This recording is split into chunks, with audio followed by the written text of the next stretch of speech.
네, 반갑습니다. 정규현 선생님입니다. 이번 시간에는 주제 표현 이해하기 중에서 정지 동작에 대해서 한번 배워보도록 하겠습니다. 우리가 표현을 할 때는 우리 몸을 가지고 그 다음에 빠르기라든지 움직임을 가지고 표현을 많이 하는데 정지 동작을 이해하면 조금 더 쉽게 표현 활동을 할 수가 있습니다. 정지 동작은 어떤 걸 얘기하냐면요, 말 그대로 멈춰있는 모습을 얘기합니다. 그래서 여러분들이 이번 시간에 영상을 보면서 한번 연습을 해볼 건데요. 예를 들면 이렇습니다. 예를 들면 승리라는 단어를 주고 정지 동작으로 표현해 보세요. 정지 동작은 움직이면 안 됩니다. 그래서 막 이렇게 움직이는 게 아니라 딱 일시정지한 것처럼 멈춰야 돼요. 그래서 이거를 표현했을 때 좀 더 친구들이 잘 이해할 수 있는 게 뭘까? 내가 정말 어떻게 하면 승리를 표현할 수 있을까? 조금 생각을 하고 정지 동작으로 표현을 하는 겁니다. 예를 들면 선생님은 다양하게 표현할 수 있겠죠. 예를 들면 승리하면은 이렇게 딱 손을 들고 힘차게 딱 정지하는 모습, 손에 주먹을 꽉 쥐고 이렇게 힘있게 정지하는 모습, 이렇게 해서 승리가 될 수도 있겠고, 혹은 이렇게 두 손을 쥐고 우리 만세할 때 포즈 있죠. 그래서 이런 걸 할 수도 있겠고, 혹은 이렇게 두 손을 쥐면서 하는 것도 있고, 혹은 1등을 표시할 수도 있겠죠. 그래서 간단한 정지 동작으로도 이렇게 한 가지의 주제로 다양하게 표현을 할 수가 있습니다. 예를 들면 슬픔도 마찬가지예요. 슬픔. 여러분들 같으면 슬픔을 어떻게 표현할 것 같아요? 한번 생각해 볼까요? 어떤 친구는 이렇게 우는 모습, 그쵸? 이렇게 할 수도 있고, 어떤 친구는 우리 몸을 이용하는 거니까 쭈그려 앉아가지고 이렇게 좌절한 모습을 표현할 수도 있겠죠. 또 어떤 게 있을까요? 그냥 슬픔 하면은 너무 힘들어서 우는 거, 손가락으로 눈물을 표현할 수도 있겠죠. 네. 이런 것처럼 이런 동작들을 가지고 여러 주제를 표현할 수가 있습니다. 그리고 또 가장 중요한 거는 아까 선생님이 얘기했는데 몸을 활용하는 게 가장 중요합니다. 예를 들면은 좀 큰 동작, 환호하는 큰 동작, 그 다음에 아까 슬픔을 표현한 것처럼 이렇게 쪼그려드는 동작에 따라서 느낌이 다르죠. 뭔가 큰 동작은 조금 더 격정적이고 밝은 이미지를 연출하죠. 그리고 쪼그라드는 이런 것들은 좀 더 위축되거나 힘들거나 슬픈 이미지를 표현할 수도 있습니다. 그래서 우리 몸을 이용한다면 이런 정지 동작을 잘 생각해서 해본다면 여러분들도 충분히 재미있게 표현할 수가 있을 것 같습니다.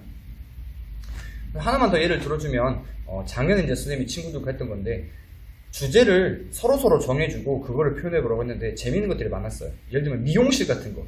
미용실 하면 뭐가 생각나나요? 어떤 친구가 이렇게 머리 잡고 이렇게 자르는 모습 이렇게 표현한 것도 있었고요. 어떤 친구는 그 필통을 들고 바리깡처럼 그 윙 소리 나는 남자들 깎는 머리 깎는 기계 있죠.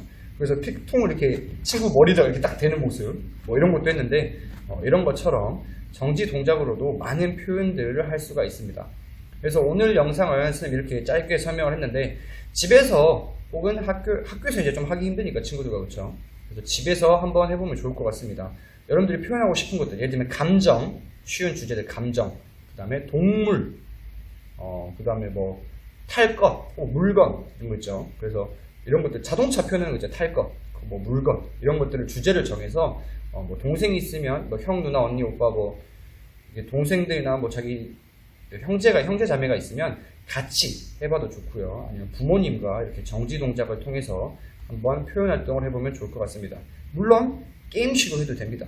그리고 한 가지 더 재밌는 거는 가족들이 좀 숫자가 한 3, 4명 이상 있다면 이심전심 게임이라 해서 똑같은 동작을 취하는 행동을 하는 게임도 재밌습니다.